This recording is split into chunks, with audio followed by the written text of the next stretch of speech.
Hey, what's up, everybody? I'm an addict named Derek, and this is another episode of Addiction and Recovery Talk. Actually, episode 15. I have a great experience for you guys and a surprise. I finally found the co-host that I was looking for. She's a good friend of mine. I've known her for many years in the rooms. Her name is Brooklyn. So I want to introduce Brooklyn, let her talk to you guys, and let her, get to know her a little bit. She's going to tell you about herself. Go ahead, Brooklyn. Hi guys, I'm Brooklyn. I'm an addict, and I was really honored that Derek asked me to, be his co-host for this addiction and recovery special that he does. We've been friends for a while, even during my, I relapsed many times, and I've been coming in and out for the last 7 or 8 years now. I'm finally back now with 33 days. I feel that I had to experience a lot of the experiences that I did using, because I don't think I would have ever gotten to the point of full surrender, and probably a lot of things have happened in my addiction, and I know this isn't a 12-step meeting, so I can speak freely. In 2016, I got clean off of heroin, and I stayed clean for 1.5 years. That's when I met Derek, and I didn't really feel like I was done using yet. I always had a reservation to either drink, which I don't even like alcohol, but I always felt like I wasn't allowed to drink anymore, even though I don't really drink. Alcohol is not my drug of choice, but I had this reservation that I wanted to drink still, or I wanted to smoke weed. I really wanted to just be normal. I wanted to be a normal person, and I don't think I ever truly internally accepted that I was an addict with the disease of addiction, and I believe it is a disease. It is listed in the DSM-5 that it is a disease, and I say that for myself because even way before substances, when I was a little girl, I used to steal in stores. I remember being 7, 8 years old, walking across the street to the drugstore with my mom and stealing candy, and her finding out when we got home, how did you get that candy? And she would punish me for it. And so I didn't grow up like that. My mom did not raise me to steal, and I would just do it anyway. I used to have thoughts of feeling less than and greater than others. I was never just equal to. Like Derek said yesterday, I was talking to him, or the other day, he said, what'd you say? You're an egomaniac with an inferiority complex. And that's what I have. I have this thing where I feel like I'm better than and less than at the same time. And I don't know, I feel like it's good to talk. It's good for me to talk about things that are going on with me, in my addiction wise. So I choose to go to meetings today, and it really helps me. It's always helped me if I allow it to, but I kind of want to talk a little bit about my time spent using, because I don't know, I kind of want to, I want to see if it helps some people, or if you can relate to it. I've used drugs when I didn't want to use, getting high against my own will, so to speak. That's a real thing, and at first it wasn't like that. When I was 14, I started smoking weed occasionally. Throughout high school, I would just smoke occasionally, on the weekends or whatever. But then when I was 18, I was introduced to harder drugs, like pills and opiates, narcotics, and stuff like that. And then eventually, after dabbling with LSD and Adderall and ecstasy and Xanax and Percocets, I ended up doing heroin, and I remember, now I say it like this, there's an invisible line that we cross as addicts and alcoholics that is like the point of no return, I say.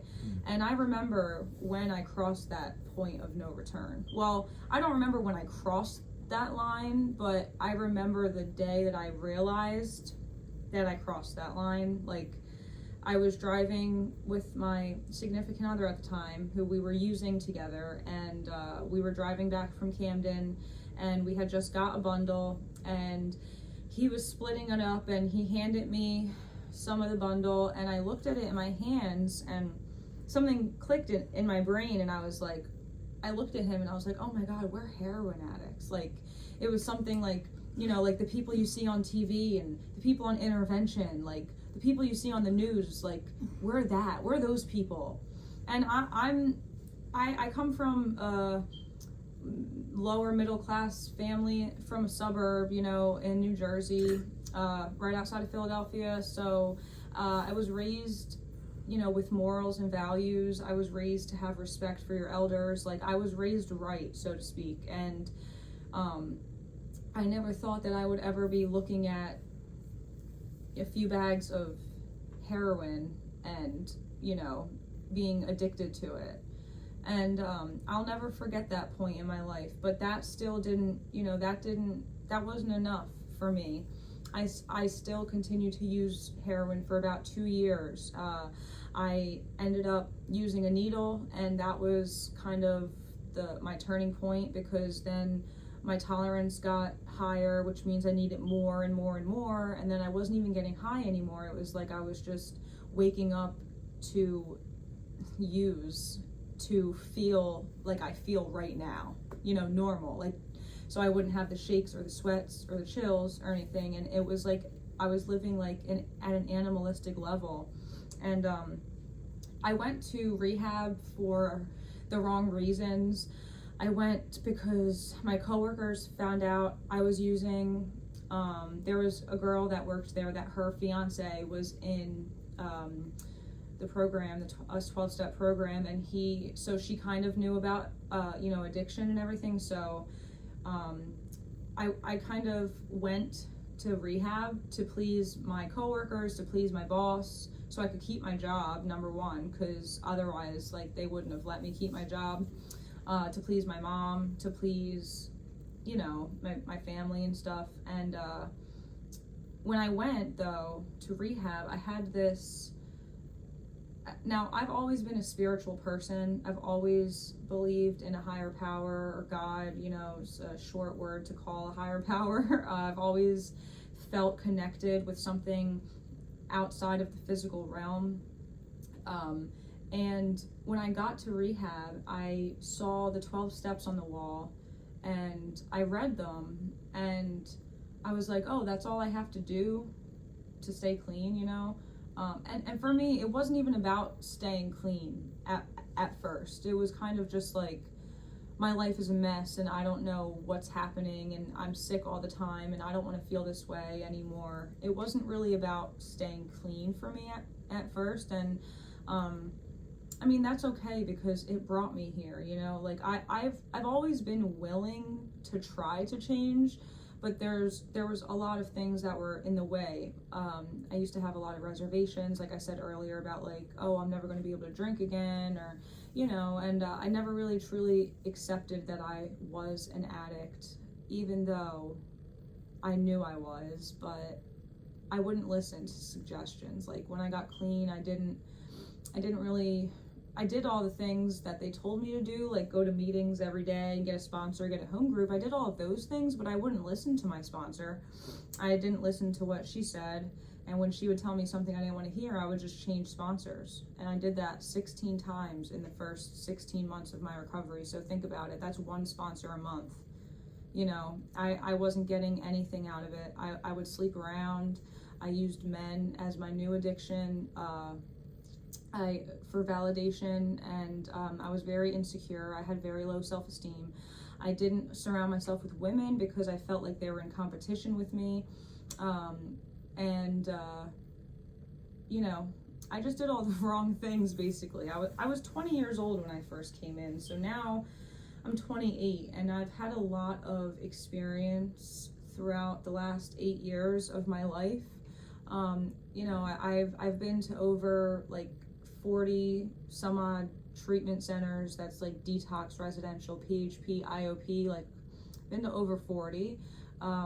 I was involved with the Florida Shuffle, if anybody knows about that. You know, marketers would, you know, see a young girl like me who has a platinum gold insurance card, you know, PPO policy, and they would run with it. And, you know, I never was involved with getting paid to go to treatment or getting paid to get high to go to treatment, but, you know, I know a lot of people that have, and thank God for that, you know, because a lot of those people aren't here anymore, you know, and a lot of those marketers aren't here anymore. And I look at that, and then I look at my life, and then I look at God, and I'm just grateful because there's something that I have to do here. There's a purpose for me here, and there's something that is unfathomable, right? Because why am I still here? But all these people are gone, you know. Good people too. We've lost a lot of good people, and this is like a war. I look at addiction as a war. You know, I do, and we're soldiers fighting in this war. You know, when you go to war, you do things that you don't necessarily want to do morally. You know, I'm sure, I've never been in war, so I can't really speak on it, but I'm sure, you know, those men that are in arms, you know, I'm sure they don't want to kill, but they have to for their country, you know? That's how it is with addiction. You know, you go to Kensington, Philadelphia, and it's war.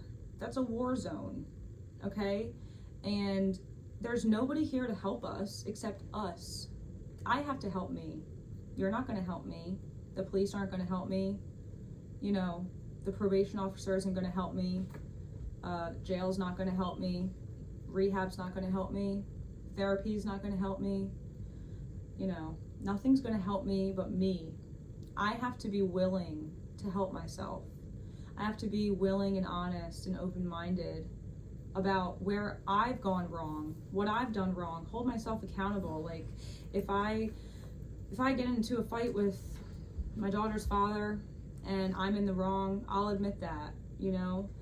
I was just with him for the last 2 years, and a lot of our fights were caused by me because I didn't trust him. So I would constantly poke at him and pry at him and go through his phone and be like, who's this, who's this, who's this?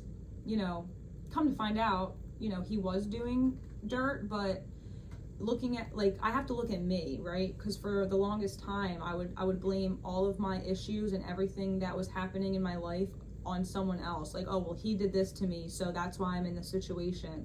Like, no, I put myself in that situation. When I met him, I was running away from myself. I was actually on my 4th step, in the middle of it, when I met him. And when I met him, I completely put it down. I stopped writing. I stopped getting honest with my sponsor again. It's like all the things that I was doing to help myself, I slowly started backing away because I found a way out. I found an escape, and it was him. He was my escape. He became my new drug. I attached myself to him. He's not an addict, or, you know, he's not one of us, whatever. He's a normal person, so I thought, you know, I could get away with a lot. I could get away with smoking weed. I could get away with anything, you know. Now I don't have to get drug tested anymore because I was living in a sober living at the time when I met him.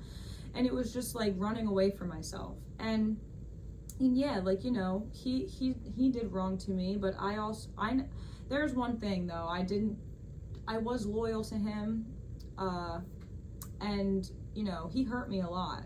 And I actually started using again when I met him, like with smoking weed. And for the longest time I was like, oh, well, I'm not using because weed's legal now, so it's not considered a drug. But for me, I'm an addict through and through.